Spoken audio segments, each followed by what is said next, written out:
दोस्तों, भारत में कहीं भी जाए, जब भातृ प्रेम की बात आती है तो रामचरितमानस की यह पंक्तियां मुख से अनायास ही निकल आती है। सुत वित्तनारी भवन परिवारा, हो ही जाही जंग बारह बारा, अस विचार जियन जागहु ताता, मिलीन जगत सहोदर भ्राता। पुत्र, धन, स्त्री, घर और परिवार ये सभी जगत में मिलते और बिछुड़ते हैं, परंतु इस संसार में सहोदर भाई बार बार नहीं मिला करते।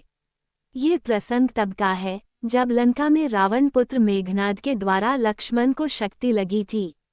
अमोघ शक्ति के कारण लक्ष्मण मूर्छित होकर धरती पर पड़े थे और श्रीराम विवश होकर विलाप कर रहे थे। ये भातृ प्रेम की पराकाष्ठा है। रामचरितमानस में ही चित्रकूट में श्रीराम भरत मिलाप का प्रसंग याद करिए। माता पिता की आज्ञा से श्रीराम वन में आ गए हैं। भरत उन्हें वापस ले जाने के लिए एड़ी चोटी एक किए हुए हैं।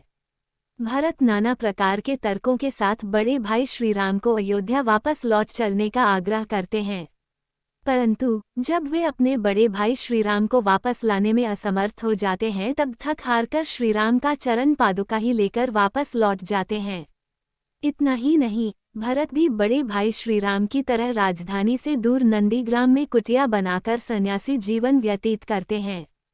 उनका मानना है कि जब बड़ा भाई वन का कष्ट झेल रहे हों तो छोटा राजमहल में कैसे रह सकता है। ये है भाई भाई के बीच प्रेम का आदर्श। और आज श्रीराम सुग्रीव से पूछते हैं, हे मित्र, मैं तो अपने पिता की आज्ञा से वन में भटक रहा हूँ, परंतु तुम किस कारण से इस एकांत निर्जन पर्वत पर रहते हो। सुग्रीव कहते हैं, भाई के डर से। राम सुनकर आश्चर्यचकित हो जाते हैं।